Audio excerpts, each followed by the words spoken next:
これは絶粒子クリアアピ。いやいや、待て。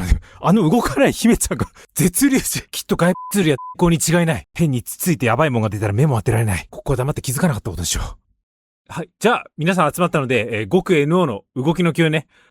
まずじゃあ最初の無の肥大は、こんな感じで参加して、姫ちゃん？ごめんね。オルシュファンのこと考えたら、なんか、私。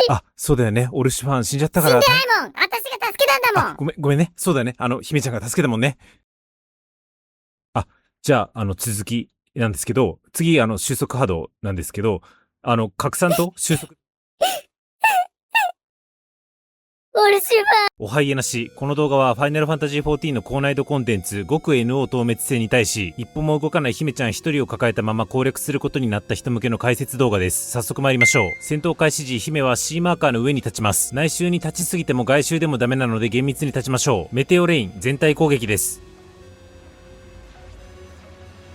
無の肥大、外周の弾からアンチを特定して、そのアンチ内で内周の弾の直線範囲を受けるギミックです。今回は弾2個なので、姫がいないところで MT 組4人、ST 組3人に分かれて受けます。本来は姫が怪しまないよう、ST 組はそれとなく姫を巻き込むのがベストなんですが、たまたま今回セーフだっただけで、外周の円範囲を姫が確定で踏むパターンもあるので推奨しません。メルトダウン、全員に足元設置型の円範囲攻撃後、時間差で全員を対象とした円範囲攻撃が来ます。成功法通り、姫以外全員ボス足元に待機して、で、タケノコを固めて捨てた後、姫式基本3回で処理します。姫ちゃんはタケノコも直後の円範囲攻撃も連続で被弾します。タケノコで火ダメ増デバフが1スタックつきますが、いわゆる2度付け禁止デバフはつかないので、デコれば問題なし。拡散波動、単ヒラ4名の2人割り可能な奥義範囲攻撃です。この手の攻撃は DPS4 名か単ヒラ4名を対象とすることが多いんですが、今回の技は必ず単ヒラ4名に来ます。この仕様が後ほど救いをもたらします。再び弾からの直線範囲が来るので、姫がいないところで7人で受けます。今回も姫が円範囲を被弾しないラッキーパターンです。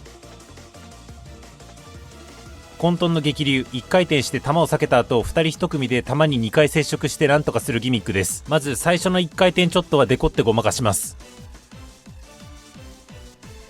続いての弾取りギミック、外周に弾が出てきます。戦闘開始時、外周側に立ちすぎてると出てきたばかりの弾に勝手に1人で当たって死ぬので注意しましょう。対処方法としては、まず1セット目は普通に2人1組を4組作って処理。ただし組み合わせは成功法と変えて、平市が姫と組むようにし、平市と姫が当たらなきゃいけない弾の近くに来たら、平市が姫を手招きして一緒に弾に当たります。ただパッと見ちょっとオラこっち来いよグイバーン感が姫の機嫌を損ねる可能性があるので、今回のように姫の外周に速い弾かつタンク担当じゃない弾が来たら手招きはせず、平市が弾に当たりに行き、それを見た他の人たちも空気読んでいい感じに担当を変えて処理しましょう。早弾を処理する1セット目はこれで OK です。続いて遅弾を処理する2セット目ですが、まず平市と姫以外の3組は普通に担当分を処理します。ただし2セット目、姫は動けないので平市が1人で弾を受けなきゃいけなくなります。ここでこの姫騎士団の掟をご紹介。まず姫の命は他の誰よりも重いので絶対に殺してはいけません。一方で他7名の命は鼻くそなのでいくら死んでも OK です。というのはこれまでの動画でご紹介した通りですが、実は他の7名の中でも序列があって、ヒーラー2名の命だけは鼻くそは鼻くそでもちょっと大きい鼻くそぐらいの重さがあります。なのでここはちょっと大きい鼻くそが接触するのではなく、すでに2回弾に接触している鼻くそが弾に当たって自害しましょう。この弾は1人で接触するとノックバックされて外周死し、そうするとその分蘇生が遅れるので、鼻くそと一緒にちょっと大きい鼻くそが弾に当たって鼻くそのノックバを防止しましょう。ちなみによく考えたらこのテイクは1回目の早弾処理の時に平市が姫に救出を使わなくて済んだので、2回目の遅弾処理の時は普通に平市が姫を救出すればよかった説があるんですが、度重なるトライで鼻くそに自害壁がついてしまいもう治らないのでそっとしておいてあげましょう。無の渦、ボスの足元から渦状の攻撃が来た後、渦のその先端からさらに円範囲攻撃が来ます。運が悪いと姫が渦を踏んだり、さらに円範囲を2枚踏んだりする場合があるので、ここは確定で MT が姫をかばってあげましょう。収束波動、平2名を対象とした頭あり可能な奥義範囲攻撃です。4-3で受けましょう。ディープフリーズ、ヘイト1位2位を起点とした距離減衰攻撃に加えて着弾時に動いてないと凍ります。姫基準で全員3回しましょう。姫が確定で凍って姫が驚くかもしれませんが、次のメテオレインで氷が溶けるまで待機だとか言ってそういうギミックなんだ感を出してごまかしましょう。無の領域、雑魚フェーズ開始です。とりあえず他7名の処理を分かりやすくするため、平2が姫を1マーカーへ手招きします。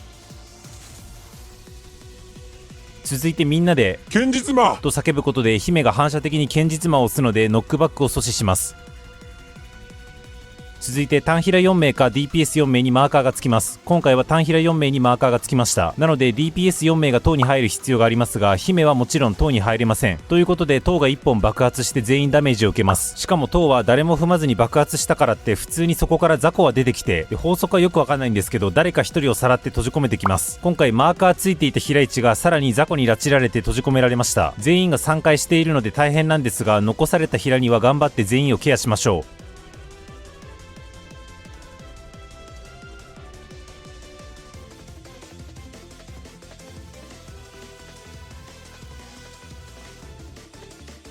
続いて姫含む DPS4 名にマーカーがつくので同様に処理します。姫に扇をかぶせないことさえ徹底すれば誰がどれだけ死んでも OK です。今回単平が塔に入ったので本来であれば単平4名が雑魚の相手をするんですが、どうも雑魚の相手は1人1回しかできないらしい。というわけでさっきイレギュラーで塔に入った平市は雑魚処理を免除され、代わりに姫ちゃんが連行されてしまいます。しかも引き寄せられた後に一歩も動かないとちび雑魚と座標が完全一致しちゃうからか、どっちを向いていても視線攻撃を避けられず、姫ちゃんは確定で石化する模様。他の人は姫に絡んできた雑魚の HP は削れないので、ここは石化が解除された姫ちゃんが雑魚を削り切ることに期待するほかありません。でも大丈夫。なぜなら私はザ・ヘアベンズ・レジェンドだからね。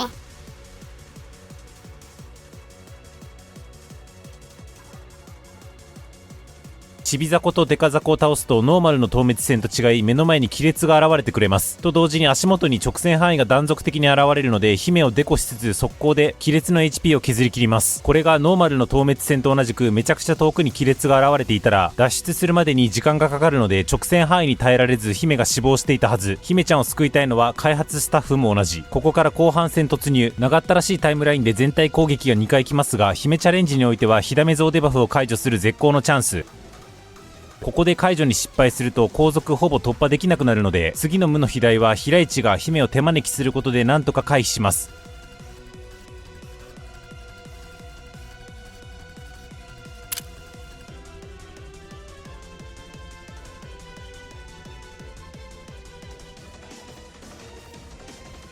これで解除成功。無の活性、外周からの不規則な直線範囲攻撃が2セットきます。これ自体はデコれば姫の男受けも可能ですが、とにかくここは火ダメ増デバフをスタックさせてはいけないので、姫が被弾しそうなタイミングで ST が確定で姫をかばいましょう。ダークホーリー、平2名の4人受け可能な攻撃です。4-3で受けましょう。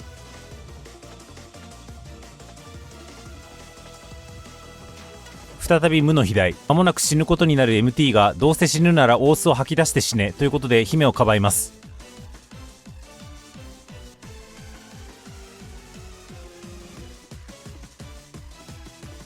ディメンション0、連続直線頭あり攻撃です。前段で事故って人数が少ないので姫を頭数に入れたくなるところですが、姫騎士団にそんな選択肢はない。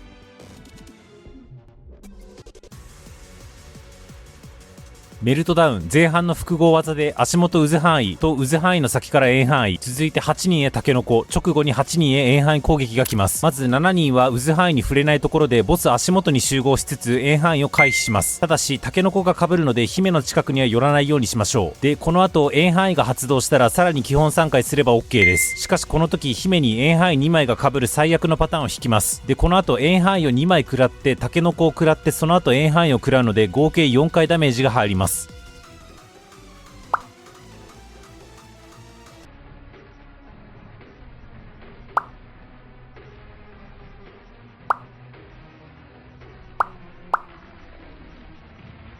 セーフ。タケノコ被弾からの円範囲着弾までのわずかなタイミングでのフォローで間一髪耐えました。混沌の激流2回目です。まず扇範囲はおとなしく被弾します。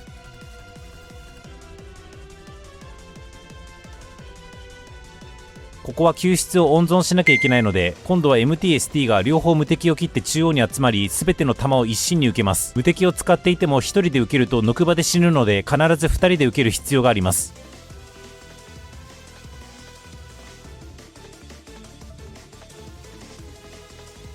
が、無敵を切るタイミングがかなりシビアな関係で、火ダメ増デバフが解除されないままボスのオートアタックを一発くらい MT が確定で落ちるので即起こしましょう。姫の火ダメが4スタックありますが、全体攻撃は気合で耐えます。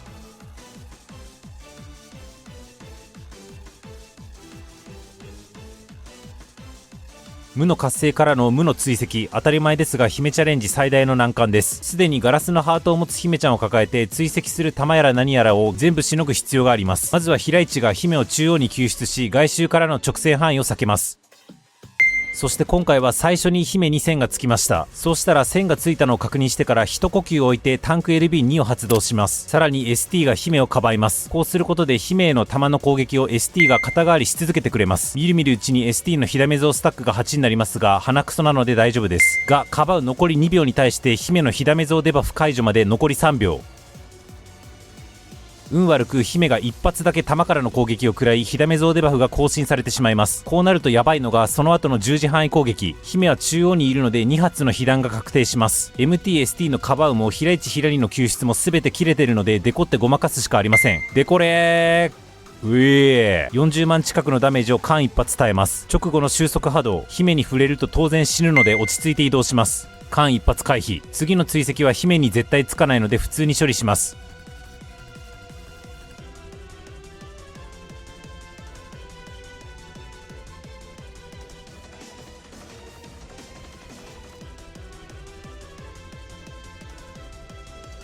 今見返したらめちゃくちゃ危なっかしかったですが、なんとか姫に当たらずに済みました。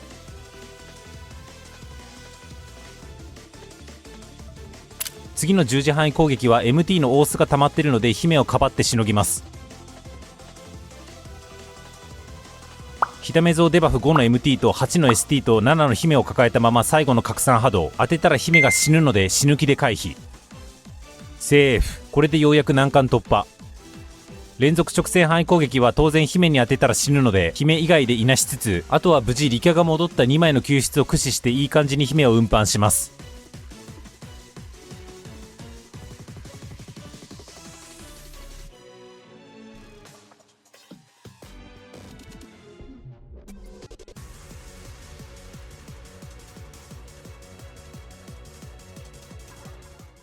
やったー、極 NO クリアだ。あ、姫ちゃんおめでとう。そんなことより聞いてよ。私、絶粒子戦争クリアしたの。